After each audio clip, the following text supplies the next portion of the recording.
Kabanata 1641. Sa kasong iyon, maaari ba talaga siyang maging? Naramdaman ni Callum ang lumalaking pagdududa. Mukhang imposible iyon. Kahit pa nagpa-plastic surgery siya, walang paraan na magmumukha siyang eksaktong pareho, lalo na at pareho pa ang boses niya. Tinitigan ni Spencer si Callum ng masama ngunit wala siyang sinabi. Pagkatapos nito, hinila ni Johan si Spencer sa isang tabi upang pag-usapan ang sitwasyon. Samantala, marami sa ibang mga direktor ang nakaramdam ng pagkabalisa at nagsimulang magbulungan sa isa't isa. Hindi ko maintindihan kung ano ang nangyayari. Kahit na naghiwalay na si Mr. Noct at si Miss Lindbergh, iginiit pa rin ni Miss Lindbergh na makuha ang kanyang bahagi sa Noct Group. Sa hinaharap, kukontrolin ba ng mga Lindbergh ang kumpanya? Sa kasamaang palad, maaaring ang mga Lindbergh o ang mga Gold ang makakuha nito. Tapos na ang Noct Group. Ano man ang mangyari, hindi ako optimistiko. Ano ang dapat nating gawin? Ano pa ba ang magagawa natin? Ang pinagsama nating bahagi ay mas mababa sa 10%.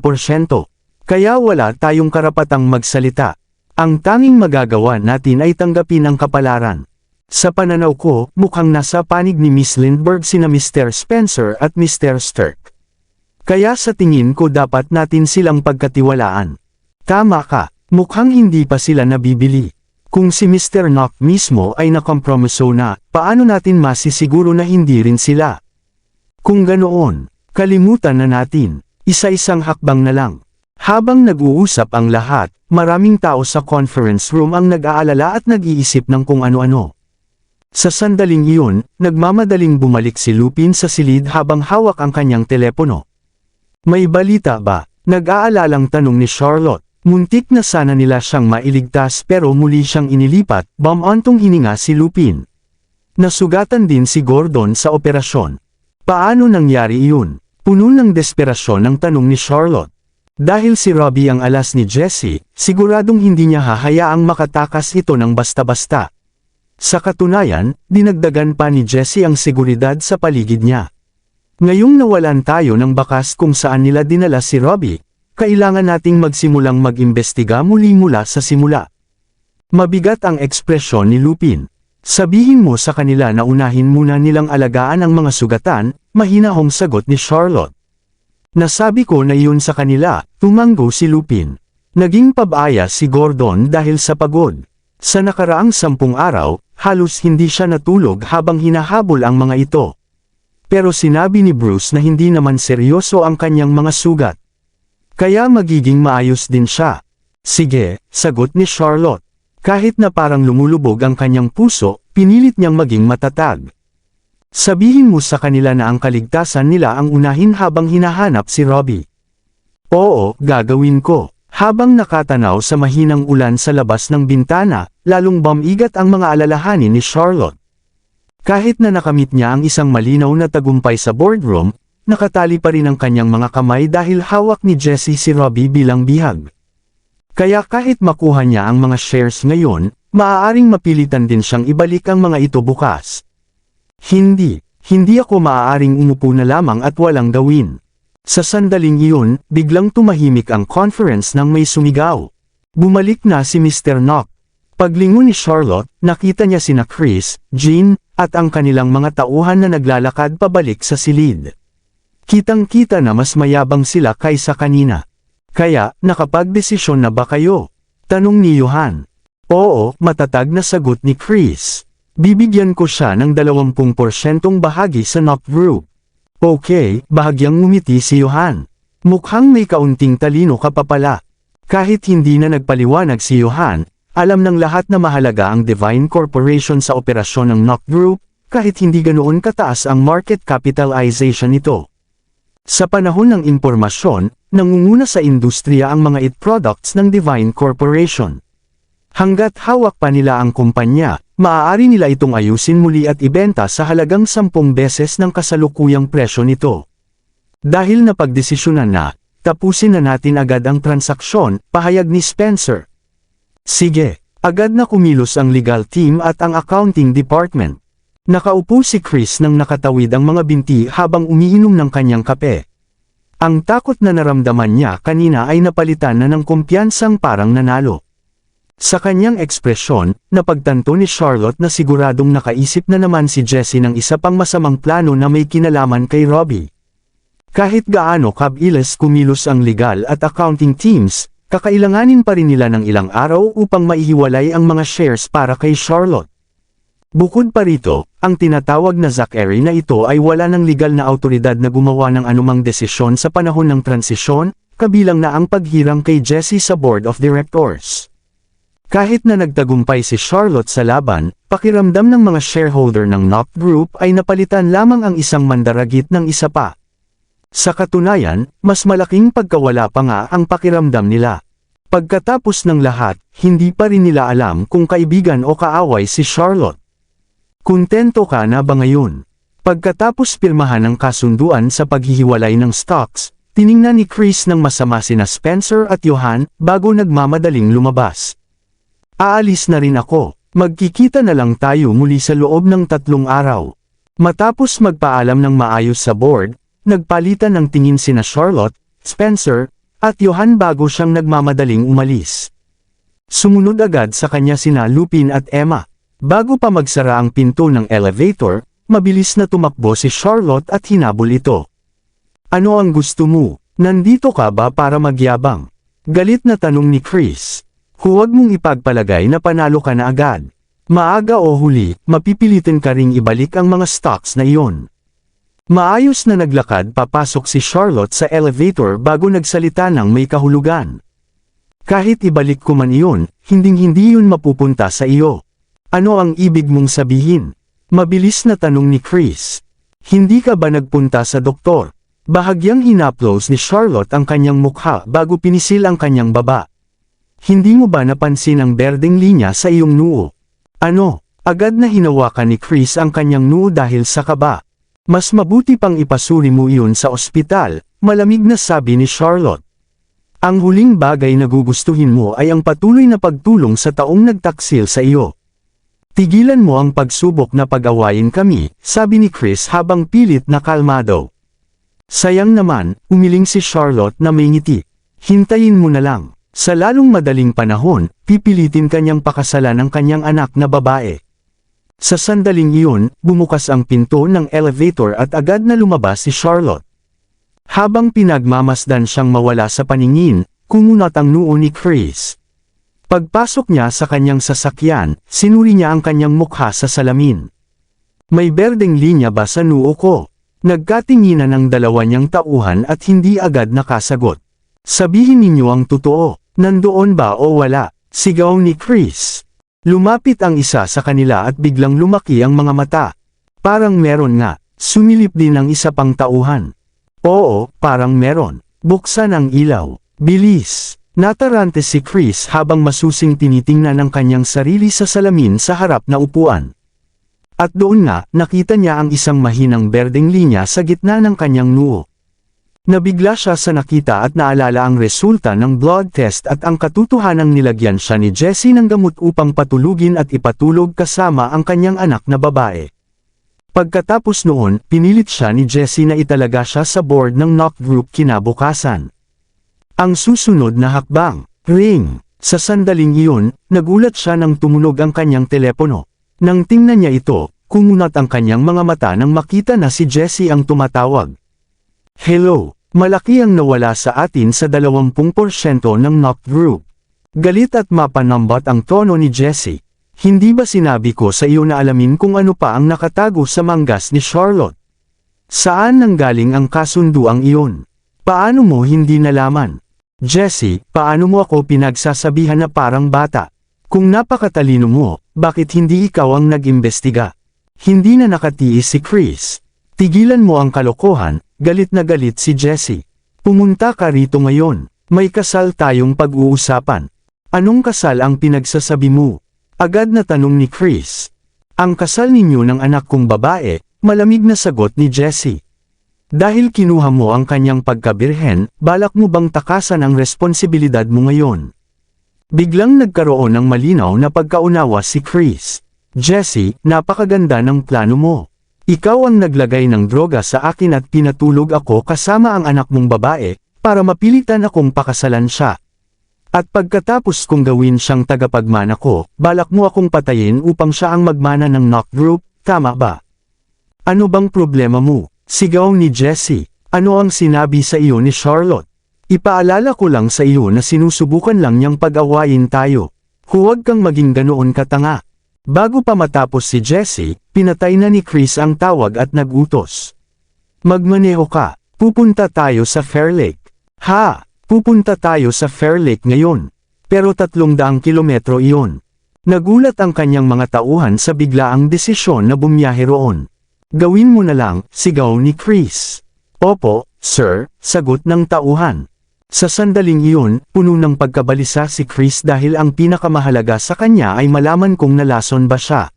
Dahil kontrolado ni Jessie ang lahat ng ospital sa H-City, balak niyang magpasuri sa ibang lugar, bagay na eksaktong naaayon sa plano ni Charlotte. Samantala, nakatanggap si Charlotte ng tawag mula kay Reyna. Gaya ng iyong hinulaan, bumiyahe na si Chris sa highway at nagmamaneho papuntang Fair Lake. Mukhang gumagana ang sinabi ko gaya ng inaasahan, bahagyang pinikit ni Charlotte ang kanyang mga mata. Makikipag-ugnayan ako sa ospital sa Fair Lake. Hindi na kailangan, agad na putol ni Charlotte. Hindi siya makakarating doon. Ano? Nang tanungin iyon ni Reyna, agad din niyang naunawaan ang sagot. Ibig mong sabihin pipigilan siya ni Jessie. Oo, malamig nang umiti si Charlotte. Dahil sa lakas niya, siguradong binabantayan niya si Chris mula sa likod. Paano naman ang plano mo? Huwag kang mag-alala, natupad ko na ang layunin ko basta't nagkaroon ng pagdududa si Chris. Kung ganoon, ano ang gagawin natin ngayon? Hanapin si Robbie at iligtas siya sa lalong madaling panahon. Kapag nagawa natin iyon, maaari ko nang harapin si Jessie ng walang pag-aalinlangan. Makikipagkita ba ako kay Bruce? Hindi, manatili ka sa bahay at bantayan ang lahat para sa akin habang pupunta ako sa Yaleview. Sigurado ka ba? Kailangan ka sa bahay at sa kumpanya. Aabutin ng 3 araw ang paglipat ng shares. Sa panahong iyon, wala nang mas mahalaga pa kaysa sa pagligtas kay Robbie. Kaya ikaw muna ang bahala sa bahay para sa akin, okay lang ba? Sige, dahil nasakop na ni Chris ang Garden Villa, hindi na makakabalik doon si Mr. Spencer. Kaya kailangan mong patuloyin siya sa Northridge. Dahil dito, napakahalaga na ngayon ng seguridad ng Northridge. Naiintindihan mo ba? Naiintindihan ko. Pagkatapos tapusin ang tawag, huminga ng malalim si Charlotte at tumingin sa nagliliyab na paglubog ng araw sa labas ng bintana. Mabigat ang pasanin na nararamdaman niya sa kanyang puso. Kahit pagod na pagod siya, kailangan pa rin niyang magmadali papuntang Yaleview. Habang naglalakbay sa highway, nakatanggap si Charlotte ng balita na hinarang ng pamilya Gold ang sasakyan ni Chris at pagkatapos ay dinala siya palayo. Dahil dito, ngumiti siya nang may pangungutya sa sarili dahil alam niyang hindi makakataka si Chris kay Jessie dahil sa pagiging tanga nito. Gayunpaman, dahil nagising na ang pagdududa ni Chris, maaantala ang plano ni Jessie, lalo na kung lalaban si Nancy. Habang abala si Jessie sa kanilang dalawa, balak ni Charlotte na samantalahin ang pagkakataon upang iligtas si Robbie. Pagtingin sa kanyang relo, nag-utos si Charlotte. Bilasan pa ang pagmamaneho. Agad, sagot ng driver. Habang mabilis na papunta ang kanyang sasakyan sa Yaleview, nadaanan nila ang convoy ng pamilya Gold na papunta sa kabilang direksyon. Mula sa bintana, nakita ni Charlotte si Chris na nakikipagtalo ng mainit kay Jessie sa loob. Tumigil ka na sa pagreklamo at manahimik, galit na sigaw ni Jessie kay Chris. Pagkatapos ay tinanong niya ang kanyang tauhan. Iyon ba ang sasakyan ng mga Lindbergh na dumaan?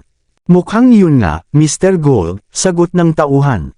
Mukhang papunta siya sa Yaleview upang iligtas ang kanyang anak. Ngumiti si Jessie at tumingin kay Chris. Nakita mo ba iyon? Pinag-aaway tayo ni Charlotte, sinusubukan kanyang gamitin para gambalain ako upang mailigtas niya ang kanyang anak. Hindi ko itinatanggi na may katotohanan iyon, malamig na sagot ni Chris. Pero hindi ba ikaw ang naglagay ng droga sa akin para makatulog ako kasama ang anak mong babae upang mapilitan akong pakasalan siya?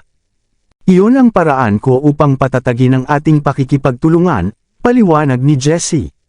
Sa partnership na ito, hindi maaaring wala ang isa sa atin. Kapag may umalis sa atin, babagsak ang buong plano. Dahil magkaugnay ang ating mga interes, natural lamang na magkaisa tayo upang maiwasan ang anumang problema sa hinaharap. Tungkol naman sa sinabi ni Charlotte sa iyo, hindi mo na kailangang mag-alala. Napakalaki ng knock group kaya imposibleng makuha ko ito ng mag-isa kahit gustuhin ko man. Dahil mas mabuti para sa akin sa pangmatagalan na ikaw ang mamahala, bakit ko naman papatayin ang gansang nangangitlag ng ginto? Katangahan iyon, hindi ba? Napakapaniwala ng mga salita ni Jessie. Sa huli ay idinagdag pa niya. Bukod pa roon, ano bang mali sa anak kong babae? Maganda siya at may talento. Sa katunayan, hindi siya nagpapahuli kay Charlotte. Huwag mong kalimutan na si Charlotte ay isang babaeng may bahid na at may 3 anak na. Samantalang ang anak ko ay hindi pa nagkaroon ng kasintahan kahit kailan. Totoo nga na napakaganda niya. Habang inaalala ang sarap na naramdaman niya noong gabing iyon kasama si Nancy, hindi niya maiwasang makaramdam ng pagnanais na maranasan muli iyon. Kahit marami na siyang nakasamang babae dati, wala ni isa sa kanila ang kasing mahinhin at kaganda niya. Biglang may naalala siya. Pero mukhang alam niya ang tunay kong pagkakakilanlan at kinamumuhian niya ako ng husto. Huwag kang mag-alala tungkol doon. Ako na ang bahala, kumpiyansang sabi ni Jessie. Sa pamilya ko, ako ang may huling desisyon. Kung ganoon, ayos na, sagot ni Chris habang sa wakas ay pumayag. Gayunpaman, hindi pa rin nawawala ang kanyang pag-aalala. Pakiramdam pa rin niya ay may mali sa kanyang katawan at iniisip niyang nalason siya. Kaya naghahanap pa rin siya ng pagkakataong magpasuri. Pagkalipas ng ilang oras, sa wakas ay dumating si Charlotte sa Yaleview at nakipagkita kay Bruce ng gabing-gabi na. Sa sandaling iyon, ginagamot si Gordon sa ospital dahil sa kanyang mga sugat. Samantala, pagod na ang kanyang mga tauhan matapos ang matagal na paghahanap kay Robbie. Dahil dito, si Bruce na ang namuno sa paghahanap kay Robbie. Pagdating ni Charlotte at matapos maunawaan ang sitwasyon, agad siyang sumama sa paghahanap. Kasabay nito, pinakontak niya si Lupin kay Morgan upang patuloy silang makatanggap ng balita tungkol sa sitwasyon sa Northridge. Nag-ulat si Lupin. Sinabi ni Morgan na dumaan muli si Francesco ngayong gabi. At kinuha rin niya ang reseta ni Dr. Felch mula kay Ben. Talaga, napakagandang balita niyan, tuwang-tuwang sabi ni Charlotte. Nandoon pa ba siya? Kakaalis lang niya dahil 3:00 na ng madaling araw. Ikinwento pa ni Lupin ang mga detalye ng nangyari. Ginamo muna niya si Alpha bago pumunta kay Ben. Pagkaalis niya, napansin ni Morgan na kinuha niya ang reseta ni Ben. Mabuti iyon. Napakabuti. Napabuntong hininga si Charlotte habang nakatingin sa kawalan.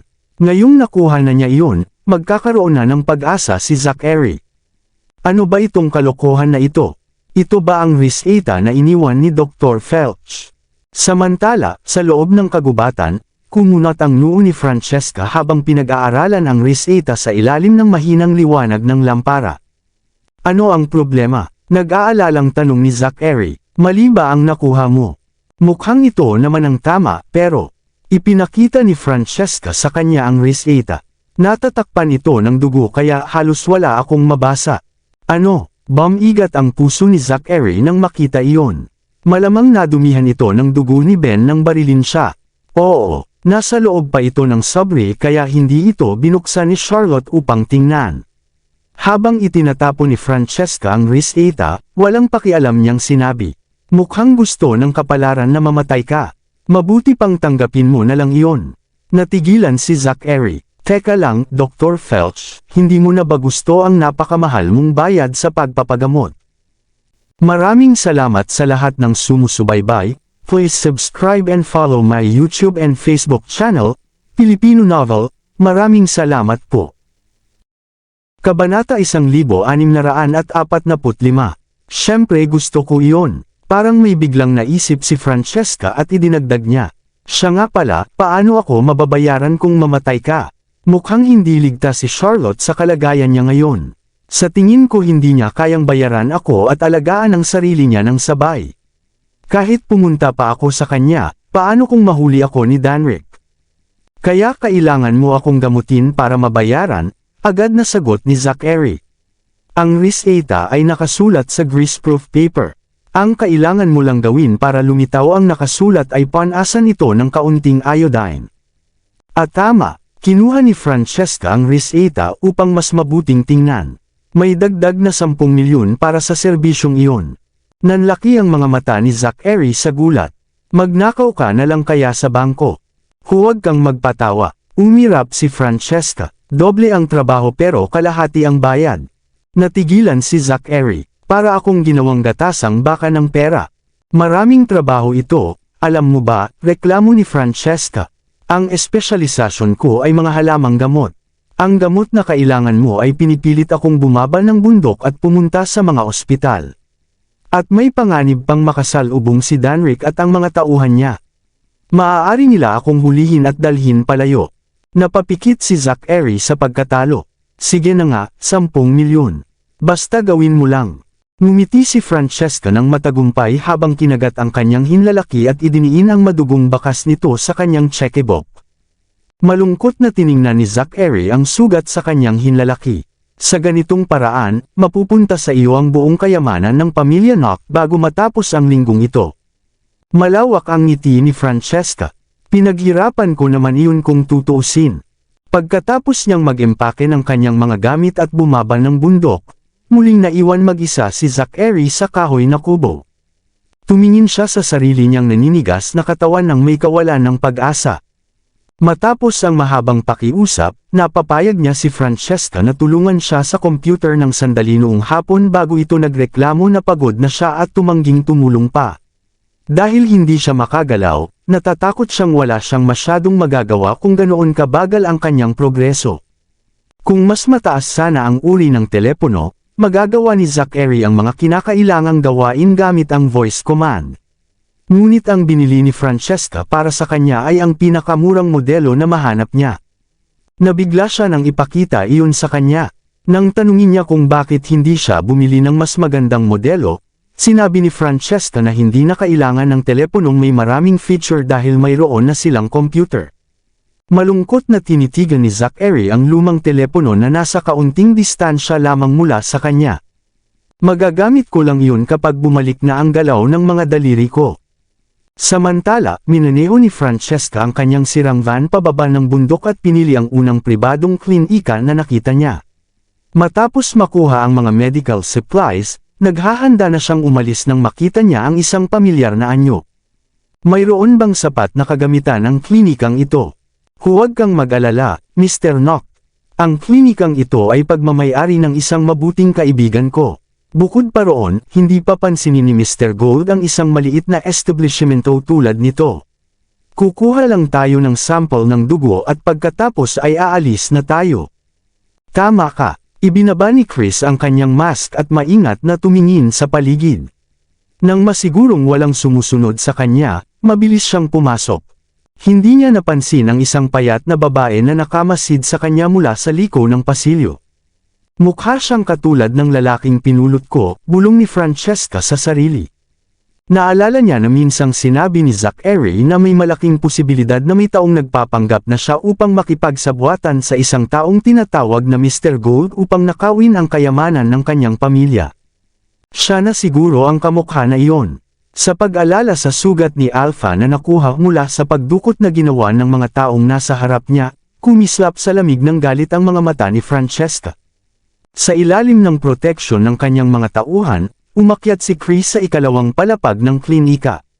Ang mismong tagapangasiwa ng klinika ang naghatid sa kanya upang kumuha ng dugo. Kinakabahan si Chris habang patuloy na tumitingin sa paligid dahil natatakot pa rin siyang may sumusunod sa kanya. Walang tao mula sa pamilya Gold dito. Tama ang mga tauhan ko, hindi pa pansinin ng mga Gold ang isang maliit na lugar na tulad nito.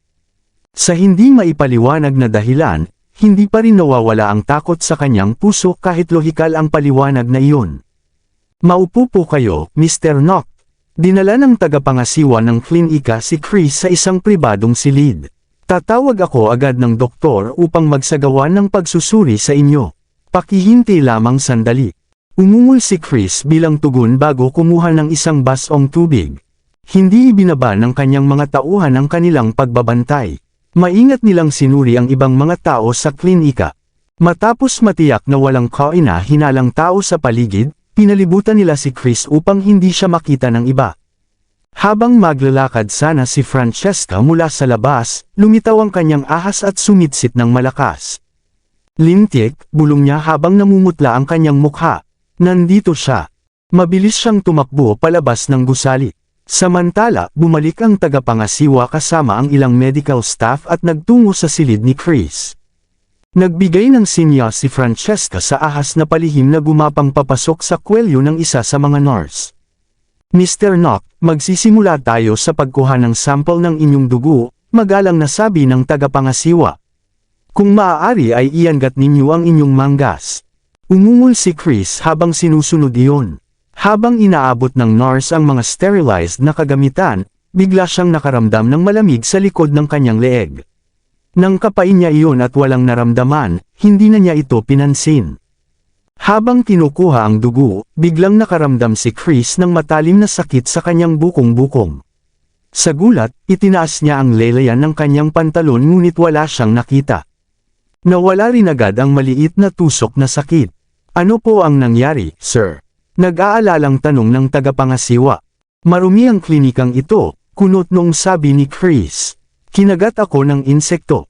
Humihingi ako ng paumanhin, sir. Sisiguraduhin naming madisimpekta ang lugar sa susunod bago kayo dumating. Huwag na, wala nang susunod na pagkakataon. Kapag lumabas na ang resulta ng toxicology report, hindi na niya kailangang bumalik pa sa lugar na ito kailanman. Lumabas si Francesca mula sa klinika at basta na lamang inangat ang kanyang kamay upang hayaang damapo ang kanyang ahas sa kanyang palso. Ngumiti siya nang may kasiyahan nang makita ang bakas ng dugo sa gilid ng bibig ng ahas, bago tumingala sa pamilyar na anyo sa bintana sa ikalawang palapag. Magbabayad ka ng mahal sa paghawak sa mahal ko. Habang umaalis ang kanyang van mula sa likurang eskinita ng klinika, mabilis na sumunod si Sean na matagal nang nag-aabang ngunit agad din siyang naiwan. Lintik na babaeng iyon, napakahirap hulihin, ungol niya habang malakas na iniikot ang manibela. Ang hirap na nga siyang hanapin tapos nawala na naman siya. Mag-ingat ka, Sean. Puputulan ni Mr. Lindbergh ang dila mo dahil dyan. Tumahimik ka. Opo, Sean. Matapos makuha na ng dugo si Chris, hindi siya agad umalis. Sa halip ay nanatili siya sa silid habang hinihintay ang resulta. Hindi ako makakatulog ng maayos ngayong gabi kung hindi ko makukuha ang resulta mismo. Sa sobrang kaba, nagpadala pa siya ng dalawa niyang tauhan upang bantayan ang mga medical staff na gumagawa ng kanyang toxicology report. Dumating ang tagapangasiwa na may dalang tray. Uminom po muna kayo ng tsaa habang naghihintay, Mr. Nock. Napangiwi si Chris matapos ang unang lagok. Bakit napakapait nito? Maaaring hindi maganda ang tsaa ko, Mr. Nock. Maaari akong magpadala ng iba. Hindi na kailangan, putol ni Chris nang may pagkainis. Sa hindi maipaliwanag na dahilan, lalong lumalala ang kaba na nararamdaman niya bawat minuto. Malapit nang lumabas ang resulta ng blood test. Sana hindi talaga ako nilason ni Jessie. Bigla siyang naputol ng isang tawag sa telepono. Nang makita niyang si Jessie ang tumatawag, nagbago ang kanyang mukha bago niya ito sinagot. Hello, nasaan ka? Biglang tanong ni Jessie. Kumunot ang noo ni Chris. Hindi niya gusto na kontrolado ng ganoon ang bawat galaw niya. Ano ba iyon? Pumunta ka rito agad, utos ni Jessie. May mga bagay tayong kailangang pag-usapan. Kung tungkol ito sa kasal, kalimutan mo na, malamig na sagot ni Chris. Nakita mo naman kung gaano tumutol ang anak mo. Dapat marinig mo ang mga sinabi niya sa akin. Mas magiging maayos siya ngayon, tiniyak ni Jessie. Nakumbinsi ko na siya. Sige, pupunta ako mamayang gabi. Alam ni Chris na hindi pa tamang panahon upang galitin si Jessie dahil kailangan pa niya ang tulong nito upang asikasuhin ang mga bagay sa Nock Group. Naalala niya noong kabataan niya kung paano siya palaging pinipilit ng kanyang ina na mag-aral ng negosyo, sa pag-asang magiging matagumpay siyang negosyante tulad ni Zachary. Palagi niya itong tinatanggihan dahil nababagot siya sa paksa. Dapat nakinig ako sa kanya. Dahil sa kakulangan ko ng kaalaman sa negosyo, napipilitan akong umasa sa ibang tao at naging sunod sanyeran pa sa sarili kong paghihiganti. Kung marunong lang ako sa negosyo, nagawa ko sana ang paghihiganti ko at naibagsak ang Nock Group ng mag-isa. Mr. Knock, sabi ng tagapangasiwa, na siyang gumambala sa pag-iisip ni Chris. Lumabas na ang resulta. Tingnan ko nga. Agad na kinuha ni Chris ang ulat at pinaikit ang mga mata habang binabasa ito. Ano ang ibig sabihin nito? Normal ang lahat sa dugo ninyo, sir, sagot ng tagapangasiwa na may ngiti. Hindi kayo nalason. Hindi nalason. Ulit ni Chris na tila hindi sigurado. Posible bang nagsinungaling si Charlotte sa akin? Hindi pala ako nilason ni Jessie. Tama po, sir. Mukhang normal ang lahat. Sigurado ka ba? Tanong ni Chris habang hindi pa rin mapakali. Tumango ang tagapangasiwa. Oo, sir. Halos imposible ang pagkakamali sa pagsusuring ito. Kung gusto ninyo, maaari naming ulitin ang pagsusuri para makasiguro. Hindi na kailangan. Wala nang sinabi si Chris habang inilagay ang resulta sa kanyang bulsa at tumayo. Inihatid siya ng tagapangasiwa hanggang sa pinto. Nalilito pa rin si Chris nang sumakay siya sa sasakyan. Mukhang mali ang pagbintang ko kay Jessie. Hindi pala niya ako nilason. Si Charlotte pala ang nag-uudyok sa amin laban sa isa't isa. Napabuntong hininga ang kanyang mga tauhan sa magandang balita. Mabuti na lang at ayos kayo, Mr. Broyd. Kahit siya ang nag-uudyok ng lahat, dapat pa rin kayong mag-ingat kay Mr. Gold. Kung papayag siyang pakasalan ninyo ang anak niya, siguradong balak niyang makuha ang kayamanan ng pamilya Knock para sa sarili niya. Siyempre naman, hindi ako ipinanganak kahapon. Hinimas ni Chris ang kanyang sentido. Ang kakaiba naman, parang sumasakit ang ulo ko. Madami po tayong nainom nitong mga nakaraang araw. Magpahinga na lang tayo ng maaga ngayong gabi. Mukhang tama ka. Saan tayo pupunta, boss? Sa bahay ng mga Gold. Sige, sa parehong oras sa bahay ng mga Gold, nakatayo si Jessie habang nakapulupot ang mga braso at masamang nakatingin kay Nancy. Bibigyan kita ng 3 minuto upang pag-isipan ito. Kung hindi mo pakakasalan si Zachary, ipapakasal ko na lang siya sa kapatid mo. Mas handa siyang gawin iyon kaysa sa iyo. Hindi iyon si Zachary Knock. Si Chris Broyd iyon. Halatang galit si Nancy. Naiisip pa lamang niya na niloko siya ng lalaking kamukha nito upang mapatulog siya sa kama ay napupuno na siya ng pagkasuklim. Mula pa noong kabataan niya ay may lihim na pag-ibig na si Nancy para kay Zachary, kaya maingat niyang iningatan ang sarili para sa nag-iisang lalaking tunay niyang minahal. Hindi ako makapaniwala na naloko ako ng isang kamukha at naibigay ko ang aking pagkabirhen. Wala akong nakikitang pagkakaiba, walang pasensyang sagot ng kanyang ama. Magkamukha sila at magkapareho ng boses. Pareho pa ang kanilang katayuan. Hindi sila pareho, halos maiyak na sigaw ni Nancy sa inis. Hindi niya kailanman mapapalitan si Zachary. Pagod na akong makipagtalo sa iyo. Pakakasalan mo ba siya o hindi? Hindi, matigas na sagot ni Nancy. Ayoko na siyang makita kahit kailan sa buhay ko. Nakipagtalik ka sa kanya, malamig na sabi ni Jessie. Hindi ako papayag na magkaroon ako ng apo sa labas ng kasal. Pakasalan mo siya at manatili kang lehitimong tagapagmana ko. Kung hindi, wala kang makukuha. Pag-isipan mo ng mabuti. Pagkatapos ay tiningnan ni Jessie ang kanyang relo. 2 minuto na lang ang natitira para magdesisyon ka. Kung magpasya kang hindi makipagtulungan, ipapakasal ko na lang siya sa kapatid mo. Tinitigan ni Nancy ang kanyang ama nang hindi nagsasalita. Alam na alam niyang walang anumang sasabihin ang makakapagbago sa desisyon nito.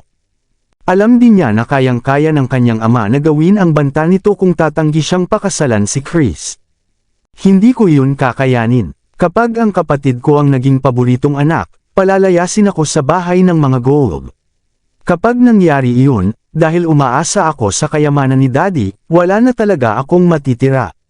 10 segundo na lang, sabi ni Jessie. 9, 8, 7. Gagawin ko. Iyan ang anak ko. Ngumiti si Jessie. Nawala ang tigas ng kanyang boses at naging mas banayad ito. Alam mo namang ikaw ang pinakamamahal kong anak, Nancy. Wala akong hinahangad kundi ang kaligayahan mo. Kahit tanga si Chris, madali naman siyang kontrolin. Hindi ba gusto mong pakasalan si Zachary? Si Chris ang bago at mas magandang bersyon dahil masunurin siya. Kapag pinakasalan mo siya, magiging ginang Knock ka at hindi magiging katapat si Charlotte sa iyo. Huwag kang mag-alala. Ihahanda ko ang daan para sa iyo. Ang kailangan mo lang gawin ay asikasuhin ang mga gawain sa pamilya Gould. Kapag nalampasan natin ang pamilya Lindbergh at ang pamilya Knock upang maging pinakamakapangyarihang pamilya sa negosyo sa Uploth, mamamatay akong masaya. Naiintindihan ko, Daddy. Pinilit ni Nancy na ngumiti kahit manhid ang kanyang puso. Narinig na niya noon kung gaano kalupit ang kanyang ama sa pagtupad ng mga layunin nito, ngunit hindi niya iyon pinaniwalaan. Tama pala sila. Naalala rin niya ang sinabi ni Charlotte noon na nakikipagsabwatan ang kanyang ama kay Chris upang nakawin ang buong kayamanan ng pamilya Knock, at sila pangaraw ang nagsimula ng sunog sa bahay ng mga Knock. Hindi siya naniwala kahit isang salita noon. Totoo pala ang lahat. Patay na ba talaga si Zachary? Sa kagubatan ng Rocon Hill, iniunat ni Zachary ang kanyang mga daliri upang abutin ang kanyang telepono ngunit hindi niya ito maabot. Biglang narinig ang tunog ng makina ng sasakyan na tila pagbabalik ni Francesca. Sunod-sunod na mabilis na mga hakbang at ang tunog ng pagbukas ng pinto sa pamamagitan ng pagsipa ang lalong nagpatunay nito. Kahit maliit ang kanyang katawan, napakaingay niyang kumilos. Itinapon ni Francesca sa sahig ang bag ng mga gamot. Hindi siya nagmamadaling ihanda ang gamot at sa halip ay tinapik si Zachary gamit ang kanyang paa. Hulaan mo kung sino ang nakita ko sa klinika. Tanong niya nang may kasabikan. Hindi ito ang tamang oras para pag-usapan iyan, gulat na sagot ni Zachary habang nakatingin sa kanya. Nagbayad ako ng 10 milyon para sa serbisyo mo. Hindi ba dapat nagdidisimpekta ka na ng mga kagamitan? Pwede naman maghintay iyon. Hindi mapigilan ni Francesca ang kanyang kuryosidad. Nakita ko ang lalaking kamukha mo. Si Chris. Agad na umupo si Zachary. Bakit siya nasa klinika? Nagpapakuha siya ng blood test para malaman kung nalason siya, masiglang sabi ni Francesca. Tiningnan ko at hindi naman siya nalason. Pero kinagat ko pa rin siya ng kaunti para sigurado. Ano ang, biglang nagliwanag ang mukha ni Zachary ng maunawaan. Nilason mo ba siya? Pinakagat ko siya sa ahas ko. Lalabas ang lason mamayang gabi, masamang ngiti ni Francesca. Pinaghiganti kita, bayaran mo na ako, sandali lang. Magulo ang isip ni Zachary sa biglaang pangyayari. Hindi siya nalason pero iniisip niyang nalason siya. Siguradong pinag-away ni Charlotte sila ni Jessie para baliktarin si Chris laban kay Jessie. Hindi sana mas naging perpekto pa ang oras ng pagkagat ng ahas mo. Wala akong naintindihan kahit isang salita doon, inip na sabi ni Francesca. Kinagat siya ng ahas ko habang nagpapakuha siya ng dugo. Dahil hindi agad pumasok sa daluyan ng dugo ang lason, sa tingin ko hindi yun lalabas sa kanyang toxicology report. Hindi yun ang mahalaga. Walang pasensyang kumaway si Zachary. Hindi ba sinabi mo na lalabas ang mga sintomas ngayong gabi? Mamamatay ba siya? Hindi siya mamamatay.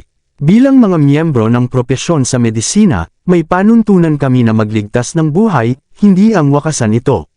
Kung hindi, pinatay ko na sana siya noong araw na sinunog ang bahay ninyo. Alam mo naman, para walang matirang bakas. Ano ang magiging sintomas? Giit ni Zachary. Magmumukha muna itong parang trangkaso, pagkatapos kapag lumala na ay. Biglang kumunat ang noo ni Francesca at tumingin ng may pagdududa. Bakit mo tinatanong? Tulungan mo akong mag-dial ng numero. Bayaran mo muna ako. Sa Yaleview, kumunat ang noo ni Charlotte habang hawak ang telepono sa kanyang tainga. Ano, nagpa-blood test si Chris? Tama, sagot ni Reyna. Pinabantayan ko siya ng mabuti. Malinis ang lumabas na ulat. Siyempre naman, nagsimulang matarante si Charlotte. Plano iyon namin ni Spencer at Johan upang pekein ang ulat niya at makita kung paano siya kikilos kung iisipin niyang nalason siya. Iyon lang ang paraan para makita ni Spencer na peke siya. Ginawa ko yun para pag-awayin sila ni Jessie. Kagabi pa nga nag-iwan ako ng bahid ng berdeng dye sa kanyang noo at pinaniwala siyang sintomas iyon ng pagkalason. Natakot siya kaya dumiretso siya sa ospital sa Fair Lake para magpasuri, pero pinigilan siya ni Jessie. Hindi nagtagal at sinubukan niyang muli kinabukasan. Ganito pala ang nangyari, sabi ni Reyna. Akala ko talaga nilason siya ni Jessie. Sigurado akong nalaman na ni Jessie na nagpasuri si Chris. Pinayagan niya siguro ito para makita ni Chris ang resulta mismo. Mukhang nabigo ang plano kong pagudyok. Hindi naman siguro, misteryosong sagot ni Reyna. Paano kung nalason talaga siya? Ano ang ibig mong sabihin? Nagdududang tanong ni Charlotte. May nakasalubong siyang tao sa klinika, maingat na sabi ni Reyna, at pinakagat siya ng ahas nito kaya. Si Francesco ba iyon? Gulat na tanong ni Charlotte. Umubo lamang si Reyna bilang sagot. Nakipag-ugnayan ba sa iyo si Francesco? Mariing tanong ni Charlotte. Pasensya na, Miss Lindbergh. Hindi ako maaaring magsabi. Ang masasabi ko lang ay gumaganda ang sitwasyon. Huwag kayong mag-alala. Posible bang si Zack? May isa pa akong papasok na tawag, Miss Lindbergh. Mamaya na lang tayo mag-usap. Bago pa matapos ni Charlotte ang kanyang tanong ay naibaba na ni Reyna ang tawag. Pinag-isipan ni Charlotte ang balitang kanyang narinig. Masyadong mayabang si Francesca para makipag-ugnayan kay Reyna upang ipaalam iyon. Mas malamang na si Zachary ang nag-utos na ipatawag iyon. Sa pag-iisip na iyon, tumalon sa tuwa ang kanyang puso. Siguradong mas gumagaling na si Zachary kung nagawa na niyang mag-utos ng ganoong tawag. Malapit na siyang makauwi. Agad na sinuri ni Charlotte ang susunod na hakbang ng plano. Ngayong nalason na si Chris ni Francesco, malapit na lumabas ang epekto ng lason. Dapat kong lalo pang pukawin ang tensyon sa pagitan nila. Dahil doon, gumaan ang pakiramdam ni Charlotte at nagpadala siya ng mensahe kay Chris. Magsisimula ng kumilos ang lason ngayong gabi. Mag-ingat ka. Kabanata 1650. Baliw na babae. Kakapasok pa lamang ni Chris sa bahay ng mga gold nang matanggap niya ang mensahe. Sa sobrang inis niya ay agad niya itong binura. Maligayang pagdating, Mr. Knock. Mukhang nagsisimula na siyang maniwala sa kasinungalingan na paulit-ulit niyang sinasabi kung tinatawag niya akong Mr. Knock sa sarili niyang bahay. Pasensya na kung pinaghintay ko kayo, Mr. Gold. Lumapit si Chris habang inaayos ang kanyang ekspresyon upang magmukhang mas magiliw. Napakaabala ng mga nakaraang araw. Ngayong nandito na ako, maglalasing tayo. Maganda ang mood ni Jessie. Mabuti naman. Mayroon akong ilang pulang alak na sigurado akong magugustuhan mo.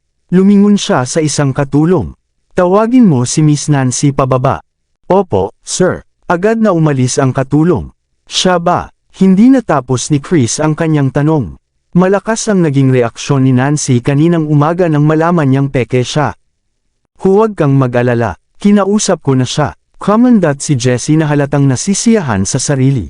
Napaka masunuri ng mga anak kong babae. Magandang marinig iyon. Ako, biglang naputol si Chris ng isang pagbahing. Hindi niya iyon pinansin at kinusot lamang ang kanyang ilong bago nagpatuloy sa pagsasalita.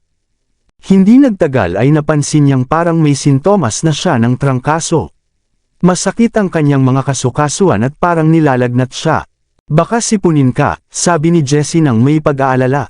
Baka nga, biglang naalala ni Chris ang mensahe ni Charlotte at nakaramdam siya ng kaba. Pinilit niyang pakalmehin ang sarili sa pag-alala sa mga pagsusuri na ginawa niya. Nancy, tinawag siya ni Jessie nang lumitaw ito. Umupo ka sa tabi ni Mr. Knock. Itinaas ni Chris ang kanyang ulo nang marinig ang boses ng kanyang host at tumingin sa kanya ng may pagnanasa. Kahit nakaramdam ng pagkasuklam si Nancy sa tingin nito, pinigil niya ang kanyang damdamin at naghahanda ng umupo nang muli na namang bumahing si Chris. Napangiwi si Nancy sa pagkadiri at bahagyang lumayo sa kanya. Magpasuri ka na, mungkahi ni Jessie. Hindi magandang ipagpaliban iyan. Baka lalo pang lumala ang pakiramdam mo. Tama ka, walang gana na sagot ni Chris. Hindi ba pumunta ka sa klinika kanina? Biglang tanong ni Nancy, bakit hindi ka nalang nagpakonsulta sa doktor para sa sipon mo? Kumunat ang noo ni Jessie sa kanya na parang may nasabi siyang hindi dapat. Nagulat si Chris. Paano mo nalaman na pumunta ako sa klinika? Hindi ba pinaghinalaan mong nilason ka ni Daddy? Sabi ni Nancy na may mapanuyang ngiti. Lumalabas na masyado mo lang pala itong iniisip. Manahimik ka, Nancy, matalim na sabi ng kanyang ama. Tumahimik si Nancy at uminom ng kanyang alak. Pinabantayan mo ba ako? Galit na tanong ni Chris kay Jessie. Sinisigurado ko lang ang kaligtasan mo, diretsong sagot ni Jessie. Ngayong nakatutok sa iyo ang pamilya Lindbergh at ang pamilya Knock, nag-aalala ako na baka sila ay. Hindi na hinintay ni Chris na matapos ang sinasabi ng matanda at agad siyang tumalikod at lumabas.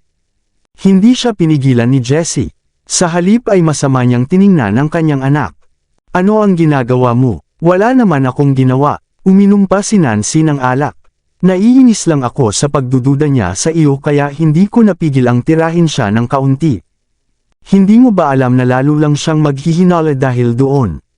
Sigaw ni Jessie. Iisipin niya na peke ang toxicology report. Bakit mo kailangan ng isang kaina hinalang daga? Tanong ni Nancy. Manahimik ka, sigaw ni Jessie. Alam kong minamaliit mo siya, pero pakakasalan mo siya anuman ang mangyari. Pagkatapos ay tumalikod siya at iniwan ang kanyang anak na mag-isa sa silid. Habang nasa sasakyan, lalong sumama ang pakiramdam ni Chris bawat minuto. Dapat ba tayong pumunta sa ospital para ipasuri iyan? Nag-aalalang tanong ng kanyang mga tauhan nang makita siyang sunod-sunod na bumabahing. Sipon lang ito, paus niyang sagot. Muli niyang naalala ang nakakatakot na mensahe ni Charlotte at nakaramdam siya ng kaba sa kanyang sikmura. Kung pinabantayan nga ako ni Jessie, bulong niya sa sarili, ibig sabihin may posibilidad na peke ang resulta ng toxicology report ko.